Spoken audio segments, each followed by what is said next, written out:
Before the world wakes up and the noise of daily life takes over, there exists a sacred moment, a quiet sliver of time just after your eyes open, when your soul is closest to the surface. In this moment, your mind is still soft like clay, not yet hardened by habit, not yet armored by yesterday's doubts. Here, at the edge of waking, you are offered a choice: to fall back into unconscious repetition or to rise into conscious creation. What you say to yourself in this fragile dawn can determine the shape of your day, and over time, the shape of your life. Few realize how powerful the first words of the day truly are, but those who do begin to speak to their soul, not their fear. There exists a subtle but powerful relationship between the words we speak and the reality we inhabit. Most people go about their mornings on autopilot, repeating unconscious patterns submerged in thought loops inherited from the day before.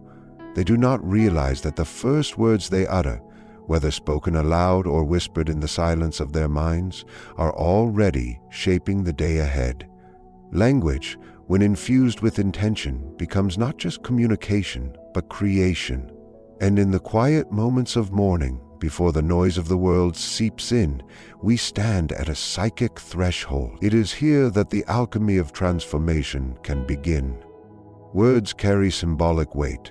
They are carriers of emotion, belief, and unconscious content. When one speaks with intention, something within responds. An invisible current of energy moves. A subtle shift occurs. This is not mere suggestion or self-hypnosis. It is psychological alchemy. The ancients understood this. They spoke in prayers, invocations, mantras, not to manipulate the divine, but to realign themselves with the deeper currents of being. When we say something meaningful to ourselves each morning, we are not performing a superficial ritual. We are turning inward into the depths of the psyche and planting seeds that will grow throughout the day. The unconscious mind listens. It listens when we curse ourselves in moments of frustration. It listens when we echo the voices of past critics. And it listens when we speak with reverence, hope, and clarity. Morning intention setting is not about forcing positivity. It is about aligning the conscious ego with the deeper self that holds the blueprint for our wholeness. It is about reclaiming authority over the inner landscape before the outer world makes its claim. The first moments of the day are not neutral. They are sacred. The mind is still impressionable, the soul still close to the dream world, and in that liminal space, words have extraordinary power. To speak intentionally each morning is to take up the role of the inner alchemist. Alchemy was never truly about turning lead into gold. It was about transformation of the self. The inner dross, the fear, doubt, fragmentation, is transmuted through conscious engagement. Words, when chosen carefully, become the fire. They heat the vessel of the self. They awaken dormant parts of the psyche and draw forth what is essential. A phrase like, "I am rooted in purpose," may seem simple, but when spoken from the heart, it touches the soul. It becomes an anchor amid chaos, a lighthouse when fog descends. It is not the phrase itself that holds power, but the energy behind it, the presence of the one who speaks. Many people underestimate their own words. They speak casually, carelessly, without noticing the impact. But the psyche notices. It registers every self-judgment, every dismissal, every cynical remark. Over time, these words shape the inner architecture, but this process can be reversed. With conscious speech, especially in the morning, we begin to carve a new path. Each statement becomes a brushstroke on the canvas of our becoming. We begin to shift from passive recipients of fate to active co-creators of our experience. The outer world may not change instantly, but the inner orientation does. And from that shift, new patterns emerge. The act of speaking meaningful words each morning is an invocation. It is a call to the unseen parts of oneself. It is a declaration to the universe that one is present, awake, and ready to participate. When done consistently, it begins to build momentum. A new rhythm takes hold. Old patterns lose their grip. One begins to hear a new voice inside, the voice of the inner guide, the deeper self. And that voice, once awakened, becomes a lifelong companion. Through the simple, quiet act of intentional speech, we begin to re-enter our own lives, not as wanderers, but as the ones who remember. The modern individual is often fragmented, scattered across the surface of life, tethered to roles, obligations, and identities that serve as masks rather than reflections of true being. Each morning, the world pulls us outward before we have gathered ourselves inward. It is in this critical window of awakening that one must reclaim the self, not the public self, not the professional self, but the inner nucleus that is untouched by external demands. This living center is not built from titles or achievements, but from something much deeper, the quiet, enduring presence of the soul. Through conscious speech, spoken with clarity and sincerity, we begin the sacred work of reaffirming this center. Morning becomes not just a beginning of tasks, but a realignment with essence. The self, when left unattended, is easily hijacked by the unconscious forces of the collective. The advertisements we see, the opinions we absorb, the comparisons we make, all of them subtly reconfigure our inner compass. We wake up and scroll through others' lives before we've remembered our own. The moment we do this, we hand our psychological power to something outside of us. But when we begin the day by speaking to ourselves from a place of awareness, we interrupt this unconscious. We say, I am here. I am not defined by yesterday's noise. I begin again from within. There is immense power in this act of inner returning. It may feel small, perhaps even mechanical at first, but over time it becomes transformative. One begins to notice that the world becomes less overwhelming, less capable of pulling you in 20 directions. You begin to see yourself not as a fixed personality, but as a dynamic center of meaning. You are not a role, though you play many. You are not your emotions, though you feel them deeply. You are the space in which all of this unfolds, the inner witness, the center from which clarity and strength arise. This self must be remembered each morning, not as an ego assertion, but as a sacred reconnection. When you say to yourself each morning, I choose to return to who I am beneath it all, you are not engaging in wishful thinking. You are performing an act of psychic integration. You are drawing the scattered pieces of yourself back into alignment. The world will challenge this coherence throughout the day. It always does. But the more rooted you are in your center, the less sway the world has. You begin to act rather than react. You move with intention, not compulsion. And this shift, though subtle, rewires everything. The process of reaffirming the self is not about building a false confidence. It is about remembering what is already true but often forgotten. Beneath the layers of self-doubt, beyond the conditioning of childhood, behind the fears that were never yours to begin with, there is something steady, luminous, unbroken. You are not here to become someone else. You are here to return to yourself, more fully, more truthfully. Morning words become a way to touch this truth. Not to explain it, not to justify it, but to feel it. And in feeling it, you awaken to the deep truth that you are not lost, not broken, not in need of fixing, but simply in need of remembering. Most people underestimate the importance of the first few minutes upon waking, allowing their minds to wander into the chaos of obligations, to-do lists, and anxieties without ever consciously stepping into their own lives. But there is a profound opportunity hidden within those quiet early moments, a portal between sleep and waking, between the unconscious and the conscious, where the psyche is open tender, receptive. It is here, in this vulnerable and sacred space, that one can begin to shape the day, not merely through thought, but through ritual. And not ritual as performance or superstition, but as a meaningful act of alignment with the deepest self. A morning ritual of intentional speech is one such act. It is the weaving of inner and outer worlds through symbolic language that speaks to the psyche, gently orienting it toward purpose, presence, and depth. In ancient traditions, rituals marked every threshold: birth, death, marriage, harvest, moon phases. Each ritual was a psychological tool as much as a spiritual one. They gave form to what was formless, structure to what was chaotic. They allowed the individual to meet the unknown not with fear, but with reverence. Today, many of those outer rituals have vanished, but the human need for inner structure remains. Without it, we drift. Without it, we wake up not as sovereign beings, but as fragmented personalities pulled into roles we have not consciously chosen. A morning declaration is not a way of imposing control. It is a way of entering into right relationship with the self and the day. It is a symbolic action, and symbols are the native language of the soul.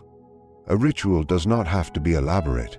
It is the presence you bring to it that gives it power. To stand still for a moment, to take a breath, to speak 5 sentences that reconnect you to who you are. This is an act of self-initiation, and the words you choose are less important than the energy behind them. When you say, for example, "I am aligned with truth today," you are not just setting an intention, you are awakening a dormant quality within. That simple phrase can begin to stir the archetypal energy of integrity, clarity, and discernment that lives within the unconscious. These energies, once summoned, begin to influence the way you see, act, and respond throughout the day. This is not mystical thinking, it is deep psychology. What you focus on takes shape. What you name begins to live. This daily act of ritual speech also becomes a form of self-witnessing. You are no longer letting the world name you, you are naming yourself. And in doing so, you draw a circle of meaning around your day. That circle becomes a container, a sacred vessel for whatever experiences, challenges, or insights the day may bring. The ego feels less fragile within that vessel. The emotions, no matter how turbulent, have a place to be held. Even failure or difficulty loses its sting when it is met within a container of meaning. And all of this begins with a simple but powerful act each morning: choosing to meet yourself in full awareness before meeting the world. This ritual is also a quiet rebellion against the unconscious life. It is a way of saying, "I will not let the day begin without returning home to myself." And in that act, something deep within begins to listen. Over time, the psyche responds to this consistency. It begins to offer insight. It begins to trust the process. The inner world becomes less chaotic, and the outer world begins to reflect that coherence. This is not magic. It is inner architecture built slowly, intentionally, with language, presence, and repetition. Morning ritual becomes the cornerstone of a life lived from the inside out. The inner critic is one of the most persistent voices within the human psyche, a shadowy presence that seems to awaken alongside us each morning, ready to whisper doubts, fears, and limitations. It does not need an invitation. It arrives unannounced, carrying the voices of early caregivers, societal expectations, and past failures. For many, it becomes so internalized that its tone is mistaken for truth. It masquerades as realism, practicality, or humility, when in fact it is often nothing more than inherited shame wearing the mask of wisdom. In the absence of conscious intervention, this inner critic becomes the narrator of one's life, and like any story, the voice that tells it determines how it is lived. Morning, however, offers a unique opportunity to change the narrative. At the threshold between sleep and wakefulness, the mind is pliable, the unconscious still close to the surface. In this state, one is not yet fortified by the defenses built throughout the day. This is why the inner critic often feels louder in the morning. Its voice echoes into a space that has not yet been filled with intention, but just as it enters freely, it can also be countered deliberately. This is where the practice of symbolic affirmation enters, not as hollow positivity, but as a meaningful invocation of an inner truth that runs deeper than self-judgment. Symbolic affirmations, when spoken aloud or even silently but with presence, begin to call forth another archetype within the psyche. The inner ally, the wise guide, the loving witness. This part of us is not loud or forceful. It is patient, grounded, and connected to the whole. It does not need to compete with the critic, but simply needs to be awakened and given space. When one begins the day by saying, "I honor the unfolding of my path," or "There is wisdom in my presence," these are not just words. They are gestures toward another part of the psyche that has often been ignored or buried. Over time, these phrases become more than reminders. They become embodiments of a new perspective. This does not mean the inner critic disappears. It still speaks, but its voice is no longer the only one at the table. The practice of morning affirmation allows for the formation of an inner dialogue rather than a monologue of criticism. And in this dialogue, power shifts. The individual is no longer at the mercy of old voices, but becomes a conscious participant in choosing which inner presence to amplify. This is a subtle but radical shift. It moves one from unconscious reaction to conscious creation. It allows for emotional honesty without self-condemnation. It welcomes the truth of imperfection without collapsing into unworthiness. The symbolic nature of these affirmations is essential. They must not merely speak to the mind, but to the soul. They must carry resonance, not just factual truth, but emotional truth. A statement like, "I am exactly where I need to be for my becoming," resonates not because it can be proven, but because it speaks to a deeper knowing that the journey itself is sacred. The inner critic cannot argue with symbols. Its language is linear and literal. Symbols speak in image and feeling, bypassing the critical mind and going directly to the heart of the self.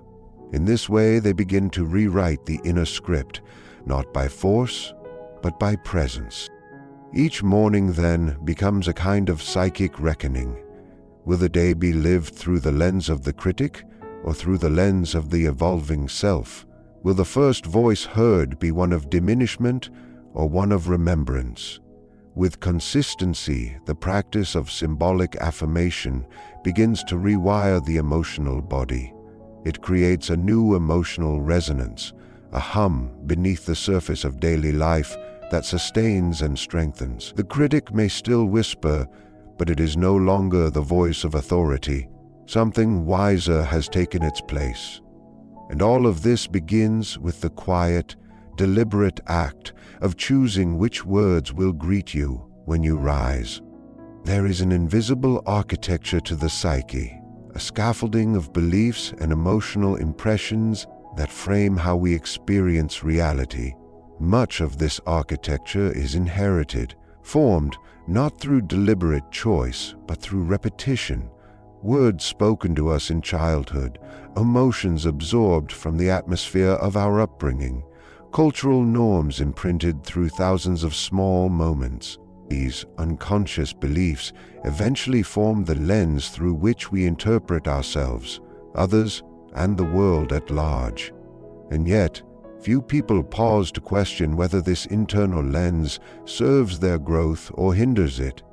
One of the most powerful and overlooked opportunities to reconfigure this lens is found in the first moments of each day. Each morning offers a clean slate, a symbolic rebirth, and within that symbolic moment lies the power to begin again, not by forgetting the past, but by choosing a new relationship with it.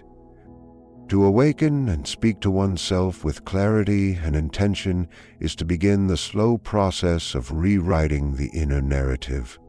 The psyche is impressionable in the early hours. Its defenses are down, its habitual patterns not yet in motion. The mind is, in a sense, closest to its dream state, fluid, symbolic, deeply intuitive. This is a potent moment for planting new seeds of belief, for gently dissolving the old stories that no longer serve. By consistently affirming a more aligned truth each morning, one can begin to chisel away at the rigid structures of limiting thought and emotional stagnation that have been etched into the unconscious. It is not unlike tending to a garden, pulling the weeds of self-doubt, planting the seeds of new insight, and watering them with the light of attention. This practice does not deny the existence of pain, fear, or hardship. It does not demand that we overwrite real emotions with artificial positivity. Rather, it invites us into a different relationship with the stories we've been told. Instead of saying, "This is just who I am," we begin to say, "I am always in the process of becoming." Instead of saying, "I'll never change," we begin to say, "My path is unfolding, and I choose to walk it with awareness." These are not escape routes from discomfort, they are reorientations. They offer a new context, a symbolic reframe that allows the pain to have meaning, the fear to be faced, and the path to remain open.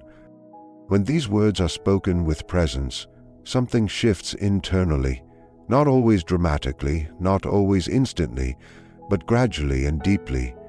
The words begin to echo inside, and the echo becomes a frequency. That frequency begins to color perception, and perception is everything. What we see, we respond to. What we believe, we act upon. So a simple morning declaration, if it is born from a place of inner truth, has the power to begin shifting one's entire energetic posture toward life. It is not about manifesting outcomes through force of will. It is about aligning more deeply with what is already true within, but has been forgotten or buried beneath layers of conditioning. This kind of inner reprogramming is not achieved through logic alone. It is experiential, embodied. The words must be felt, not just spoken. They must resonate in the body, not just register in the mind.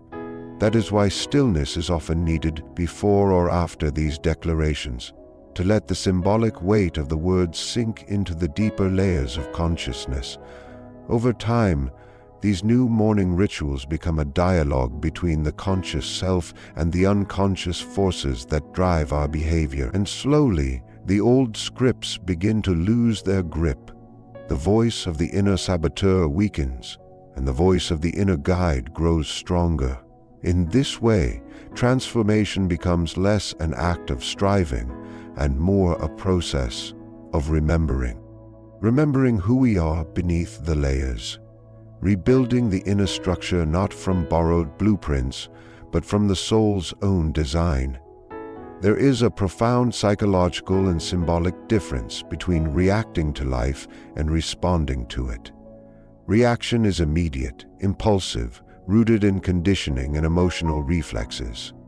Echoes of past wounds and unconscious fears that leap forward at the slightest provocation. Response, however, is intentional, conscious, born out of presence. It is a moment of stillness between stimulus and action, a sacred pause where the soul has space to choose, rather than the ego rushing to defend. The ability to respond rather than react is not something we inherit, it is something we cultivate, and this cultivation begins in the seemingly simple space of morning awareness.